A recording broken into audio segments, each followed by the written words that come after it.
All right. So yeah, right now we're celebrating basically 30 years of Jawbreaker, Dear You, man. That's actually significant, man. And a lot of good albums came out in 1995. Mm-hmm. And Jawbreaker's a big one. That's a big record. Um, it's kind of long. It's almost an hour. It's like 51 minutes. How many songs are on this one? 14. Yeah, I think that sounds right. It's a very lengthy, weighty album in Yeah, general. it's I was close, dude. 13. Okay. 13, and then in 2004 they had one, two, three, four, five, freaking five additional bonus tracks added to it. Good grief. And I think nowadays, if you go on streaming, those 5 tracks are on one of the reissues of 24 Hour Revenge Therapy, and Dear You is just in its original form on streaming. Oh, okay. Okay. So, before we go talking about this album, it did get listed in Kerrang magazine as one of the top 25 greatest emo albums ever made. LA Weekly also put it in their top 20 emo albums. NME did 20 emo albums that have resolutely stood the test of time. This was number one. Rolling Stone 40 greatest emo albums of all time. This is number 4. That's high praise in my opinion. NME and Rolling Stone specifically. Those are because the other two they were like at the tail end of the list. On those two magazines, that's because like I look at what we do here is kind of like if Rolling Stone was a video, it would be like this. It's people talking about music. Not that we're as in big or important or whatever, right? But like it's the same kind of thing. So like, man, for them to put that at number like 1 or 4, that's wild, bro. And like the Rolling Stone writers, they love them some emo music, this artsy emo music. Like Yes. that is one genre that they're very people writing about it would be really knowledgeable about. Yep. So this is their 4th record. Came out, like we said earlier, mid-September 1995. This is DGC. What label is that? Is that a major? Yeah, it is because this is their major album. It's Geffen is what I want to say. I think that's for David Geffen company or something like that. Yeah. Duh. I should have known that. 4th record. So okay. I think we've established in the past that I don't really care for Jawbreaker's later material, and I would consider this later material, right? Well, it's their last real album. They did have one more release of like B-sides after this, but this is their last proper Which one was album. before this? 24 Hour Revenge Therapy. Okay, I had those flipped around for some reason. So we did that episode on Unfun, which was their debut. They have Booviac, which is the one we haven't hit yet. We'll probably hit that at some point. And then 24 Hour Revenge Therapy, which came out in 94, early 94. And then a year later, you have this one. I knew that those were the right way, but I, for some reason in my head, thought that this one came before that, right? Like right now. But so this is their last album, essentially. I hadn't heard this all the way through in a long time. The album starts out with kind of an iconic sound and song.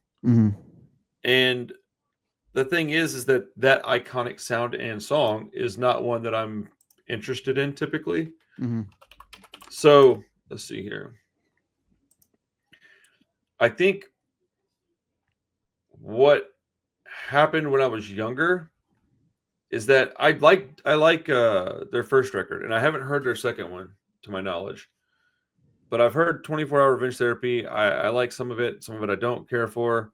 This one I've always wanted to like, never could get into it. It reminded me too much of, for lack of a more, for Husker Du-ish stuff, but look cleaner, right? Cleaner. And 90s alternative rock, grungy stuff was all woven through here. I heard a bunch of Nirvana and Weezer. We'll get back to that here in a minute. And being as that it was from 95, that doesn't surprise me at all. But the first song, I think it was hard for me to get past that song. And I think when I was younger, I don't even know if I'm pretty confident that I listened to like half of that song and just turned this off. I don't like the first song, but it's iconic. Like you and most Jawbreaker fans. That's what's so funny about this. Wait, really? Yeah. So I'm laughing to all those awards that you're saying that this album has. This album has this is the definition of like a complicated legacy album in that kind of way, in that everybody seemed to like it except for the actual Jawbreaker fans at the time. They all rejected it. Sorry about that. Parker was told he could hang out. Mom thought he was just in here, so she was trying to help me out, and he started crying. I'm like, no, just leave him. He's chilling. But anyways, yeah, back to Jawbreaker. Man, this album is interesting. There's a lot to it, and I don't know if I've ever listened to this album all the way through because there were so many songs that I thought I don't remember this song at all. Like most of it was on the second half. Mm-hmm. Most of it was on the second half. Second half of this album, I was like, I don't remember any of this. So I don't know what to say other than maybe I was just being like, yeah, I heard some of it, didn't care for it, and I moved on quickly. I don't think there's anything wrong with that if you're just listening to music. But if you're reviewing music and you're going to talk about it a bunch, I think you should sit through some stuff maybe you weren't interested in, which I've done a lot more in the last couple of years than I had ever before. So I think that's kind of where that thought comes from. But how do you feel about the opening of this album? I can't stand Savior Generation. I'm a big fan of this album and of Jawbreaker, but I 100% can not relate to, but I understand how you had that experience, and so many of the Jawbreaker fans who probably heard that song, or they got it was that, and I think Fireman was the single that they were pushing at that time, and it was the classic. You're so worried about your favorite band going to a major, and then when their first song sounds like that, which I think, again, you put that song in the middle of one of your other albums, it probably doesn't stand out to you as much in that way. But that is the song at the beginning, and it was a confluence of things. We've talked a lot about how the singer Blake had all of his throat issues, and then so we talked about when we did Unfun, where it's this style of music, but it's a real gravelly way of singing it. And there was a half and half on 24-Hour Revenge Therapy where you got here, it's pretty much all singing. His voice was completely gone at that point, and he had learned really how to sing. So we have the first song that comes out, and the thing you can't ever do if you're going to a major is have the polished song come out, because that's exactly what your fans are worried about. So when that happened, so I was saying, it was this confluence of things that just everybody likes this album as long as you weren't there in the moment. It's the weirdest thing I think. Dude, that actually, I believe that, because I have a lot of people that I know that are younger that really like this album. Now, everybody that I know that's a fan of this kind of music loves this record in general, right? But the young kids really like this album a lot, and they don't like the stuff that I like, which is their little less produced, less polished, a little gruffier. Similar in style, though. The songwriting didn't change a whole lot. It changed, but it wasn't like black and white. It's it's black clearly and dark the gray. same band. Right. It's like, okay, they've evolved a little, but they're still the same dudes that listen to the same music. They're writing the same stuff. But all the vocals on this album was throwing me off, because the last experience I have with this band is Unfun. I haven't gone back and listened to a single thing from them since we did that video. So I was like, oh, dude, I forgot how just absolutely different the vocals were. And I thought, you know what? I'm going to listen to this while I do something that I enjoy. Because if I sit here and I listen to a record like this while I'm listening to it and writing down notes, and that's all I'm doing, it's not going to be a good experience for me. I'm going to be bummed out. I'm going to feel like I'm wasting my time. So I was like, let me go cook something for the kids. I'll turn it up super loud on my headphones, just kind of blast out in the kitchen, dance around. Parker was busy with things, and I had time to go do something in there and listen to a record without being interrupted. And it took a couple of songs, but by the time I got to Fireman, okay, so my notes are kind of, they're not super extravagant. I don't have a ton of them, but it says decent sound. So I put iconic opening song, and the song even has an iconic opening, because it does. They're both very iconic. For what I didn't know that they were for a negative reason, but I knew that I had heard that a million trillion times, that first couple of bars. Well, and then one of the things real quick too is a lot of the fans took issue with the sort of it was just after after Kurt Cobain and his death and all that, and this sort of and these were the older punks, kind of now at the major label, they're telling you we need to all pull together and save our generation. It kind of came across a little sanctimonious. I don't think that was their intention, but I think it came across. Oh, it probably wasn't their intention, but yeah, I can see that way. Yeah, because the lyrics, totally get it. Yeah, I have a present. It is the present, and you're like, all right, bro. If that was a Christian rock song, we would make fun of it, right? If it was kind 100%. of doing those kind of things. Anyways. Yeah. But I get the song. I understand it, and I put that there's fine. I put on here, this record has decent sounds. The sounds aren't bad. It's just the songs. They don't do it for me. And I think that's the issue with bands like this and bands like Husker Du.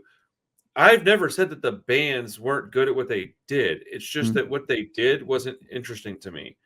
Now, I'm going to go back and listen to a Husker Du record pretty soon because I was talking about it earlier today on another video.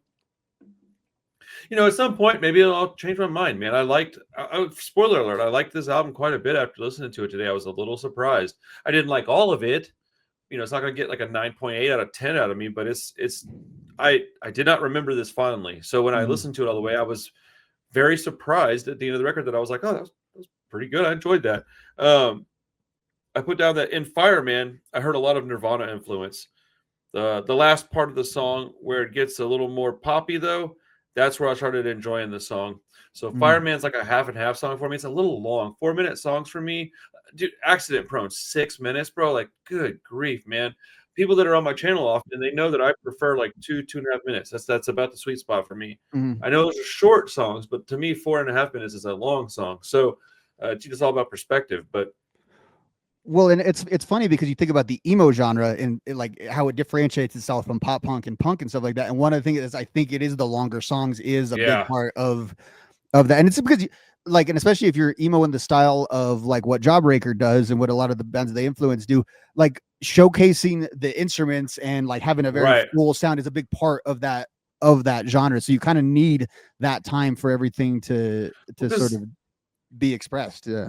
Well, the part of punk that doesn't care about that isn't even what's represented in their music. The part of punk that's in their music is like the DIY ethic and a little bit of the guitar riffage. Like that's the punk that they draw from. They're not out there being like, blistering fast, short songs, 26 songs, 22 minutes. You don't hear that with emo bands. They're like 12 songs, 57 minutes. And you're like, geez Louise. And it's weird because I think a lot of the punk that like you and I like is very like immersive, but it doesn't always have to be. It can, and whereas this kind of music, you sort of, it's either you listen, it's one of the two experiences you were having are probably the best ways to listen to it, where you're just fully focused on it, or wherever you're having it, like you're going through daily tasks, and all of a sudden these songs they start living kind of inside of you. And that's how these songs are. They're not. And one of the issues with this album is that people said there wasn't like a bunch of like catchy songs. Like there wasn't like the big pop hit on this record. And there probably isn't. There's some lighter songs, but not one that became like, there was nothing that became like a big anthem or, this album's not considered successful in that kind of way. And I think we talked about it before when we talked about their last album. Rob Cavallo, who also produced Dookie, and basically for intensive purposes for major labels, discovered Green Day, not actually, but he's the one guy that Green Day was receptive to. So as Jawbreaker being kind of the next big band out of the East Bay that was signed, it made sense they were going to bring in Cavallo. And Cavallo, you hear Green Day's music, he's great at making those pop hits out of the Green Day songs. And one of the things that they did is they negotiated full creative control with their with going to Geffen. So Cavallo was there. He could influence stuff. He could suggest things, but ultimately the band had the final say on the sound of the album. And the big thing is the label and Rob really wanted them to do the re-recorded version of Boxcar and to put on this album to be like the hit that the older fans would recognize, and it would draw people in. It was similar to like the Green Day and that kind of stuff. And the band just didn't want to do it. The band was resistant to all that. And when you talk about production, it's wild. So this is like probably one of the most produced albums that we're ever going to talk about on this. Like, so Rob Cavallo has talked about it. Like some of these songs have so many layers of guitars on them that that blew him away of how much they were doing. It was just, I think it was the case, like they were always this sort of band that would produce those big sounds from very like DIY and punk environments. And it was almost a little bit too much maybe of Kids in the Candy Store when they were given time, money, and studio to make these things. Plus you have a singer with a different vocal styling than he was used to dealing with. And I think this band clearly wanted this to be like their magnum opus sort of masterpiece album. And like we said, they already kind of did that music. So they sort of went all in on it. But what they lacked was that thing that Green Day appealed to their fans with, the thing that Blink appealed to, all these other bands appealed to. They didn't bring that with them, and they lost their credibility along the way. So like they didn't build new fans necessarily when they got there. And then they alienated so much of their old fans. And then again, there wasn't that catchy tune. There wasn't that really thing to hang your hat on this album. So a lot of that kind of explains why it has its weird legacy. Yeah. So there were some catchy songs, but I understand what you're saying after I let you finish your whole thought. There isn't a song that I would be like, yeah, you can compare it to something off like a Blink album, like where that's the two songs that were like huge. You can just listen to them and tell. That isn't the case on this record. There's some songs that I like, and it's all mostly because they're poppy, but there's nothing that just stood out as like a great pop hit. It was like, no, this song's good, and then there's some pop in there. Like, well, I was reading Mark Hoppus's book, who's also another big Jawbreaker fan, and he mentioned how when Blink was doing, I think it was Take Off Your Pants, that like the label came back to them with there's no hits on this. These are all like, not the songs we were looking for. And him and Tom both went home that night. Mark wrote The Rock Show. Tom wrote First Date as sort of an FU to the label of look how easy we can write these disposable hits. And it turned into two of the biggest songs that the band, ever had. So that worked out for them.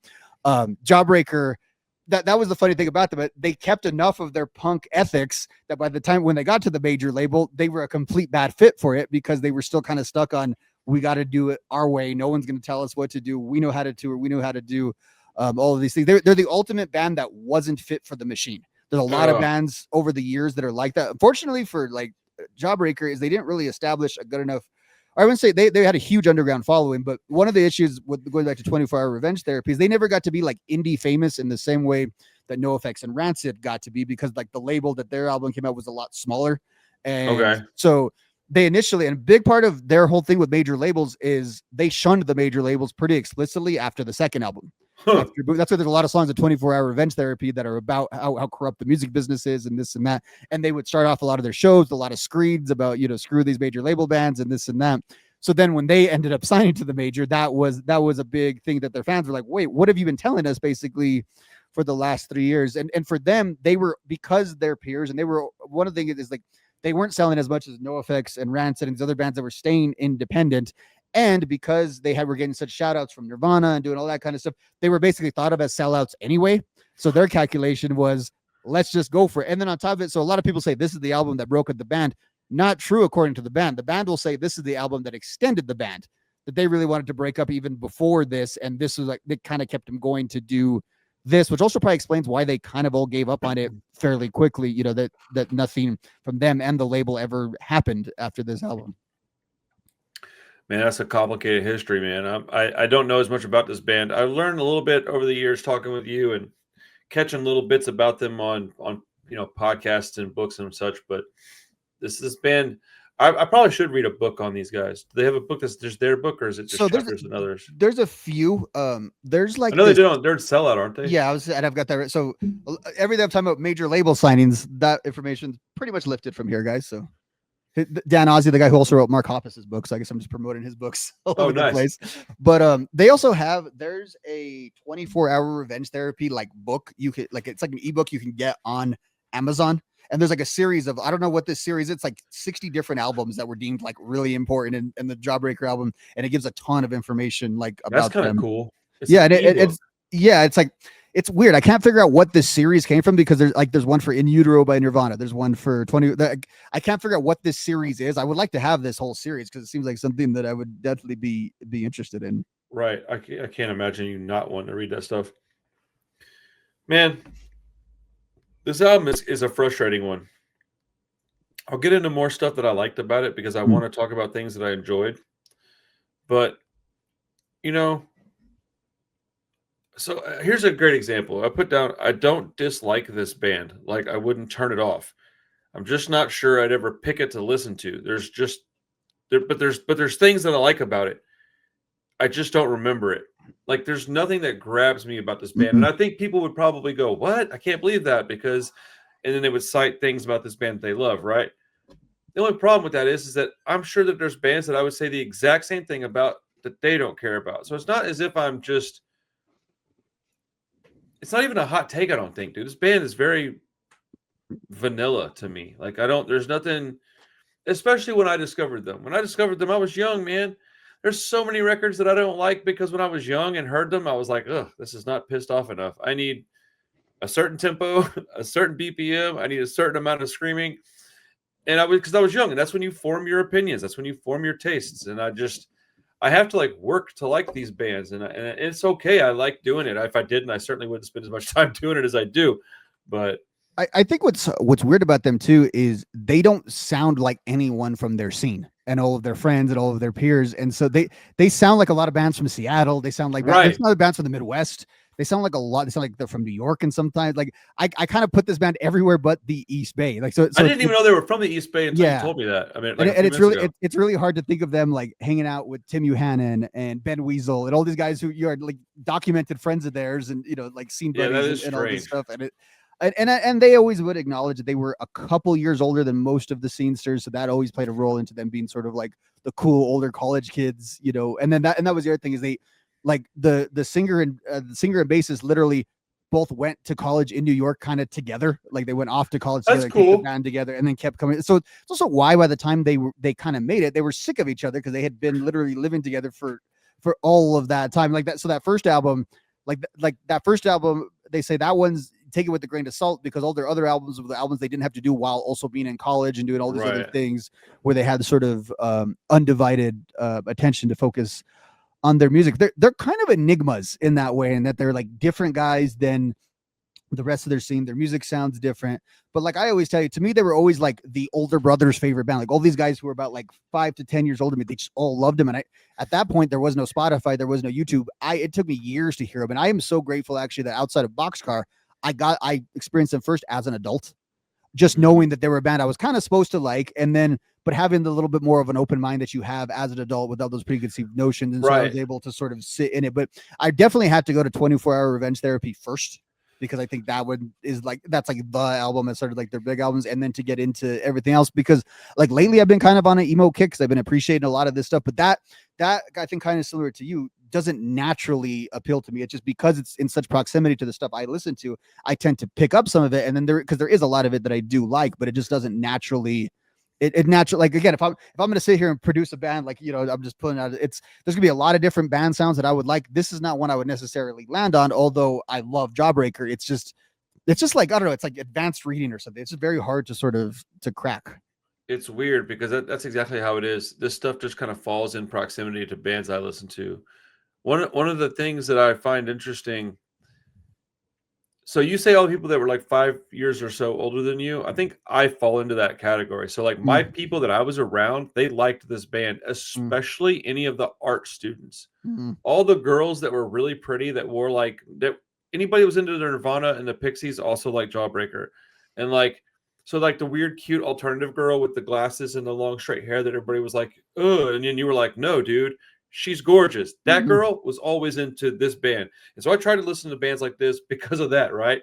I was just too full of testosterone and I was so pissed off all the time that I just needed something a little more, But yeah, I find myself listening to music now that I would have never listened to in my 20s, dude. Like, I'm actually like really happy that I like a lot of this stuff. Like, I'm glad that I own a Clash album. I'm glad that I liked this record. I'm glad. I don't think I'll buy an LP, but I might grab it on CD, man. Like if it's 10, 12 bucks, I'm into that. I don't want to own it for 30, but I don't mind owning it for half that.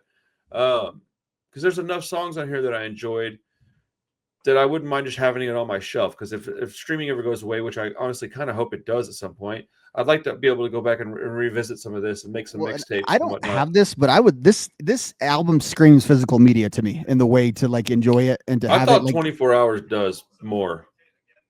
I just and I think that would apply to that album too, in that you kind of have. And my point, you have to sit with Jawbreaker for a little bit. Generally, so I think like you and I always talking about when you used to buy a record, you would give it its fullest. You'd listen. You'd hit to get your money's worth, bro. Yeah, and I feel like an album like this. I think a lot of people probably had like your initial reaction to it. And that's why like, I remember seeing this album a lot, not really knowing who Jawbreaker was, but seeing this album cover of all their album covers is like the most imprinted in my brain. And so it just makes me think that probably like in the late 90s and early 2000s, there was a lot of this album at like the bargain bin at a lot of places. And so it was, probably it was sort of there. And the other thing is like, I think of a lot of, again, like all those rankings you talk about how highly rated this album. Other musicians who were influenced by Jawbreaker, they love this album. And again, if you pick up this album and like a lot of Jawbreaker sounds like, I always say they're kind of the missing link that people don't talk about historically because they weren't as big. Right. But a lot of that late 90s stuff, when you get like, okay, what part of it doesn't sound like the Ramones or the Descendants or whatever came from the 80s? It's like, okay, Jawbreaker's kind of that other piece to it that sounds a lot like that. So, and obviously they were influenced by people who had those who had those same sort of things. But I think like this album, fast forward it. So it sounds very 90s. I don't want to say this album is not of its time because there's tons of 90s-ish stuff on dude, this album. I'm about to get into that in just a minute. Yes, there's but tons if you of that. put this album in like the early 2010s and marketed it as like, I don't know, a heavy Radiohead album or a light Deftones album or something like that, or a band in those sort of like creative spaces that wasn't that you didn't tie it to punk at all, I think it would be well received by like a hipster crowd or anything like that. Oh, that's a good point. Yeah, this is like the end of the bridge that Green Day is. Like you get punk and like there is an argument there that Green Day is not punk. Their sound is the bridge that connects stuff like this to stuff like, I don't know, Crib Shrine, right? Green Day's the middle, right? This is just like right when you step off the bridge, you land in Jawbreaker. And then you go from there to other bands. You might even like, it might be Green Day into Husker Du into Jawbreaker even. Like you just step into these sounds. There's like, so like you can take one band out of it and go, well, what is this band? And you can go, well, they're this, but they're so close to this that you like, dude, it fits in like 10 different categories, which is what I like about music like this, is that it does have a broad appeal, a wide audience of people. Did I say that right? Wide appeal, broad audience of people, however you're supposed to say that, could get into this and be interested into these sounds.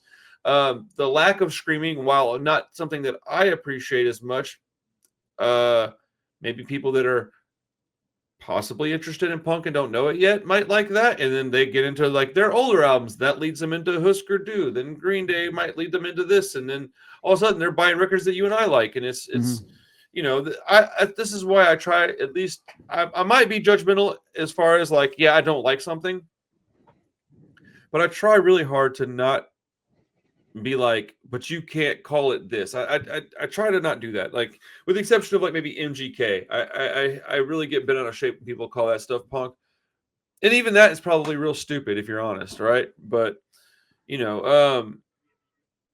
there's something else I wrote down. I put, there's so many staple sounds of the mid 90s, just in general, not in this album necessarily, but just like there's just sounds that you go, oh, that's a 90s sound. I hear Weezer and Nirvana all throughout this record. Accident Prone specifically has the Weezer sounds. The melodic parts of that song are really good. I said that I really quite liked that song. It was a little long, but I enjoyed it. But I mean, you can't listen to this album and tell me that you don't hear Nirvana and Weezer, like specifically those two bands, and other things too. But like, there's a lot of influence from those two bands on this band. I can't remember what year Weezer was dropping. It's right around this time. It's mid 90s because they have the Blue Album's, I think 94, but it could be 95. But it's right around. So my question then would be like, okay, if it's not a Weezer sound, what sound is it? Because it's a sound that they both play. Like, it's a very specific like type of guitar tone, chord progression. It's like a weird, like, it just, when I heard it, I went, oh, that sounds like Weezer. It's kind of like drony. It's like it's like, so to me, like, it's almost like whatever like indie rock is, but like with a sort of, I don't know if you would say like a punk flavor to it, or something that doesn't make it quite like that indie rock stuff. And I've always thought that about Weezer. Like, I always thought Weezer was like a poppy indie band. Was like like if indie bands didn't suck, they'd be Weezer. Like if they had interesting songs, they'd be Weezer. 100%. And I think too, the way on this album specifically, the way he sings is very similar to the way Rivers Cuomo sings. Yeah. In that sort of almost like soft delivery where you have to kind of pay attention to what he's saying. And then the other thing that Blake does that I think Rivers does a little bit, actually Tim Armstrong does a ton of this, but it's affecting that slight British accent in whenever you do things and speaking stuff. Again, Tim Blake Armstrong and Tim do it a lot more than the other guy, but it is something that comes up a lot. Like, I remember hearing them years ago and thinking they were like a European band, just because the way that they would pronounce words and stuff. Yeah. I can see that for sure. Because, dude, I mean, all these guys have these weird accents that they're pushing out. I mean, it's got to be intentional, I would think, right? Yeah, I think it's just part of how you're trying to sing your song. And then, it's almost, I think we reverse engineer it probably and realize, oh, that sounds, because like, okay, Ozzy just passed away. When you hear Ozzy singing, I'm not hearing a British accent that's singing. Isn't that weird? Songs. Isn't Same that with weird? The Beatles. Yeah, I'm hearing like American English when I hear. Well, that. there's some artists that I hear British, but it's not many. It's most of the time you hear them and you go, "That's a dude from the UK, huh? I didn't realize that." Yeah, like Millencolin, I can tell that's an English that comes from a different country. Like when I hear the way he pronounces, like I think it's Dutch or something like that I think is very clear to me. But a lot of those European bands, and not just that I don't hear an accent. To me, it sounds like American English, like very like it's weird when you hear those guys talk and you're kind of freaked out. UK Subs doesn't have that problem. That sounds British like the whole time. A lot of that like UK 82 punk stuff sounds like they're just drunk dudes talking fast. Yeah. Maybe that's why there's no doubt that comes from a pub. Right. Why are you talking with a melody? That's strange. They're like, I don't know. You're like, okay, whatever, buddy. You know what? So I want a singing friend like that, but he only sings like working class anthems. I just want a drunken friend like that he asks him, how was your day going? He'll just put out a working class anthem. I got a guy for you. His name is Coxbar. He's got a number of albums. So Bad Scene, Everyone's Fault. That song is awesome. That's like the light song, right? Like, well, no, it's the one that sounds like Rancid. Go listen to it, bro. It sounds like Lars in there jamming out. It's very Clash reminiscent too. It's like, here's the thing: the Clash had a sound that was like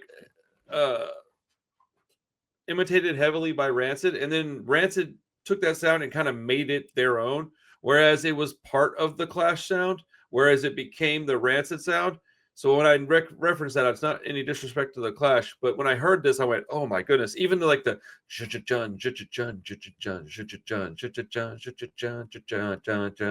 like it's a Rancid riff, bro.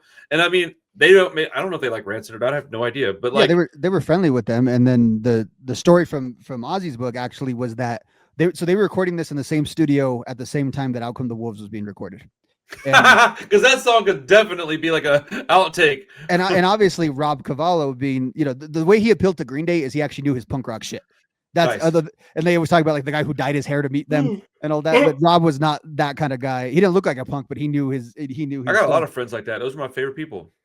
So what was I saying right before that? Oh, about Rancid. So the funny thing is, so Dan Owsley talks about in the book, like it took so long to make, especially like the vocal takes with Blake, and there was so much, and it was such a laborious process. And it sounds like this album sounds like a cold winter's day, and that's kind of like what that process sounds like. And they tell the story of Rob knew that Brett and Rancid were recording next door, and they like needed to borrow like an amp or something, so they just walked over, and him and Blake were so disheartened by the good spirits that were happening at the Out Come the Wolves recording session. Cause he said like they were there on skateboards, they were eating pizza, they were having the time of their life recording a punk rock album. It sounded like, and he said, and him and Rob Cavallo were there like they were just doing the hardest work in the world. And if you listen to those two albums, this sounds like an album that was like a real slide to get through. And Out Come the Wolves sounds like the funnest album to make in the world. So it is the funnest album to make in the world. You okay, buddy? Yes. Okay. Yeah, it is the funnest album in the world. I love that record. I listen to it a lot, even still, man. I listen to it all the time. Oh my goodness, dude! Can you hear that? A little bit. 1 second. I hear like an audio going.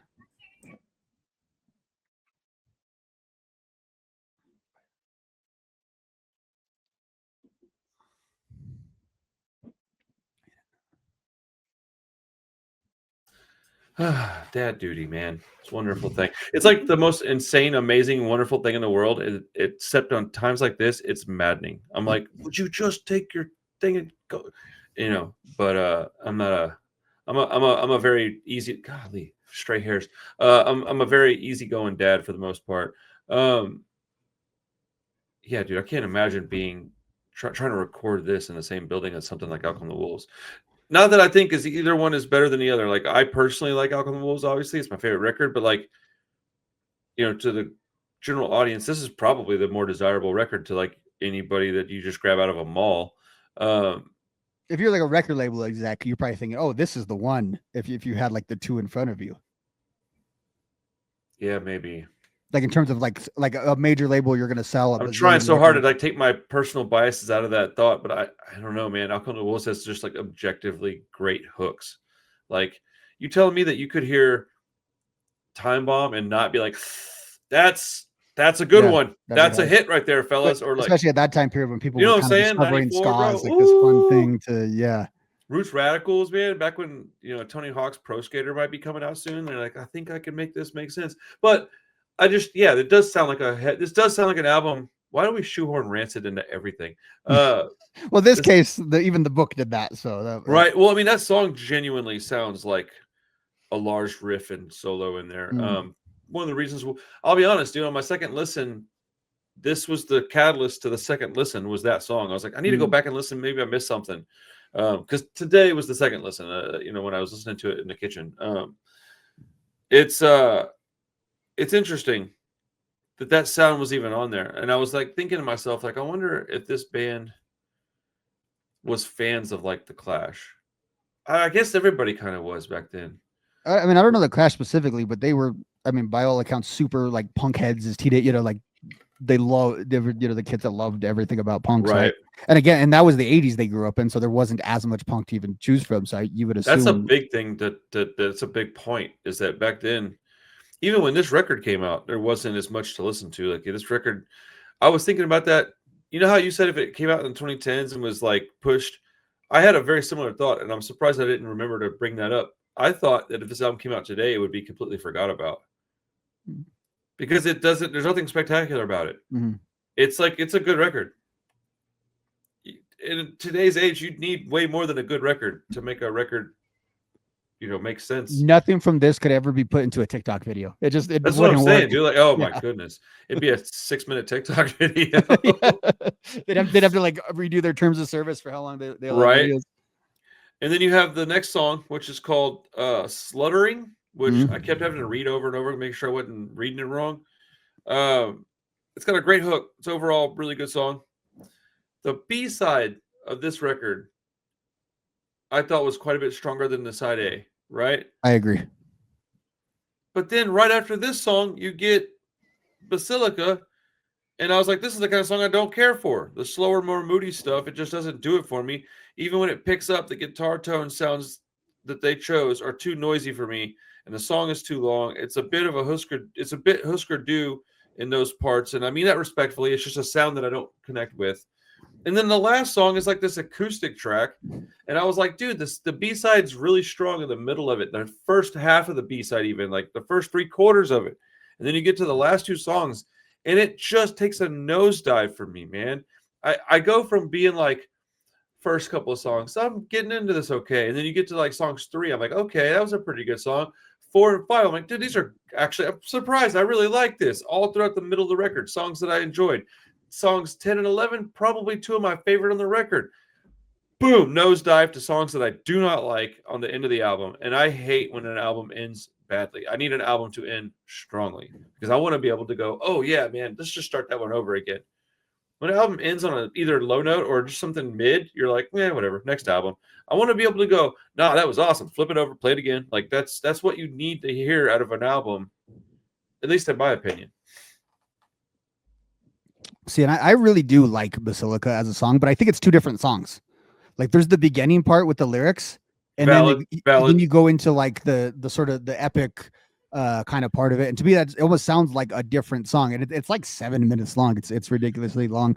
Yeah, it's 6 minutes and 5 seconds. It's a long song. I feel like I'm conditioned not to like songs like Basilica, but like I have almost the opposite. I feel so satisfied when I hear when I'm listening to this and we get through Basilica. I sort of like, to me it puts a nice bow on it, and then you go to the unlisted track and it kind of kills the whole vibe that you just had. I will say that is it Basilica? Basilica, yeah. Basilica would be a better closer than the unlisted track. For sure. Well, and I don't know if the unlisted track was a listed song or if that was actually a hit. Because that would make sense as the tone of it would make sense as a hidden track. Because that sounds like it. Right. It doesn't sound like the rest. It sounds like another 90s sound for sure, but it doesn't sound like the rest of the album. Well, no, it doesn't. It sounds like an outtake to me. So 13 songs. There's probably 4 of them that I just don't really care for. Everything else I liked quite a bit. I was pleasantly surprised. I'll tell you this, in my journey with Jawbreaker, hanging with you, listening to these albums, I'm glad that we did it, because I like 10 times the amount of songs that I would have guessed that I would like, based on the little, because I've always been very transparent about the fact that I'd never listened to them a lot. I heard a few songs, didn't care for it, and moved on. That's what this part of my life is for. I go back and I check out albums that maybe I should have liked, or maybe I thought I was gonna and didn't, or maybe I just tried them and didn't like them at all, or whatever. Whatever. I do the same thing with new bands now. Why wouldn't I go do it with a classic album, right? So, yeah, man, I'd probably give this like a 7.5 out of 10. Whereas like a year ago, I probably would have said 4. So I don't know. It's not a spectacular grade, but I don't think it's a spectacular album. I think that the album is good. Hard stop. You know. And I think I'd give it a slightly higher rating, but not by much on the if it like you have a 7.5, it's getting like a 78% in my so probably a little bit. I do think it's a classic style album, and I do think it was much better than what it was received as. Like I think the legacy of it was kind of unfair. And I generally love the song Basilica. I love the song Jet Black, Chemistry, Accident Prone. And I think like Fireman, to me, you talked about what you heard at the beginning of it. I'm hearing Private Eye. I'm hearing the guitar of Private Eye almost like I think exactly on which song? Accident Prone? No, Fireman. Oh, Fireman. You hear Private Eye? Yeah, oh, the Alkaline Trio song. That I kind of hear that. Listen to it again. And to me that so it's funny because they influenced a lot of bands, but we always interpret them to the bands we like and how they influence it. And right, the two that I always look at is Lagwagon was they were always open about how much they were influenced by Jawbreaker, and I hear a lot of if Jawbreaker was a pop punk band or a skate punk band, they would probably sound like Lagwagon. And then I say if they were like an artsy pop punk band, they would be Alkaline Trio. And like when I think about Matt Skiba, to me, he's just Chicago Blake. Like he's literally the same profile of guy. He went to art school. He did all the same things. And when you listen to a lot of Alkaline Trio music, and like now I think and the newer Alkaline Trio music is direct, like very transparently, like it's very obvious to see where the Jawbreaker comes from. But even the older pop punks, and we'd have some of those really long songs, a lot of that stuff in there. You hear riffs. And it's like almost like the exact riff that came from the Jawbreaker song. So I think those are the two bands that I sort of interpret Jawbreaker through in terms of their influence. The only song for me that totally doesn't do it for me is again the opener, Save Your Generation. I get what the people were thinking. I resent the song. I don't like the way. I don't even know what this guitar technique is, but there's a little like guitar fade out right before the chorus or something. It's a little palm muted. I just don't like that song doesn't connect with me. But after that, everything pretty much does, except for I don't love Bad Scene, Everyone's Fault. It just to me that one also sounds a little out of place on the record. I don't think it's a bad song. I like that one. Lurker 2, I think is a very good song. It's just I think out of context, their comments on slacker culture are just kind of hard to like understand what they're talking about. You know what I mean? Because it's really hard because everyone else that we listen to are sort of the proponents of slacker culture. You know, they like invented the thing. And this is the one band that seems to have some sort of criticism of it. And it doesn't quite land with me. It's just odd. It's one of those things like, yeah, because you're just not there in the time frame of when those lyrics probably would have just made a little more sense. And so that does it for me. I think if I were to downgrade my downgrade, it's such an inaccessible album. Like it's so inaccessible that it's hard to like sit down and just go, I'm gonna go have a good afternoon listen. It is tough. It's dense. It's like heavy subject matter, not so much, but tone. Like the tone of this album is just like, well, and then this is the tone. This is like, and there are some songs lyric. So it's really weird because there are some songs like Accident Prone, and Jet Black, which like Blake will describe as like the darkest songs in their discography. Like Accident Prone is in particularly, if you kind of interpret those lyrics, they're pretty dark and they're pretty like out there. But it's just like, it's funny because you see the photos of these guys and you assume that they would all be dressed like Robert Smith from The Cure or something like that, like in the way that they, or like, you know, very, I don't know, and they just look like normal dudes in normal clothes, and it's. I mean, I get the impression that they're just regular dudes when I hear this music. Like I wouldn't think that they would be like looking like Robert Smith. This album just sounds like a college rock album that the guys that wrote it also listened to a lot of early punk and some even some hardcore punk, because like you can hear a little bit of like Black Flag riffage throughout this. It's tuned a little different. It might be played a little slower, but it's a similar style of songwriting. But yeah, I don't know. It's a good record, man. I don't know how often I'll listen to it. I do think I want a CD copy of it, but I'm pretty positive I'll never own this on vinyl. It does have the effect, though. I think most of all of any album that I know of like kind of your experience, like when guys who dismissed it at the like, you go back and listen to it, and even if you don't love it, I find that people are like okay to enshrine it as like one of their, because there was a while where people Right. would not consider it part of the canon, of Jawbreaker and that kind of thing, and I think. Again, once you strip away the context of at the time and signing with the major and all that, you can kind of judge it a little more on its own merits. Yeah. Interesting record, man. I forgot that it was the 30th anniversary coming up, and that's kind of one of the reasons we were talking about playing it. But I wish we could play these records on the podcast. That'd be pretty freaking rad. One of these days, maybe that'll open up as an option. But for the time being, there's no such luck. They would hit us pretty hard if we started playing songs on here.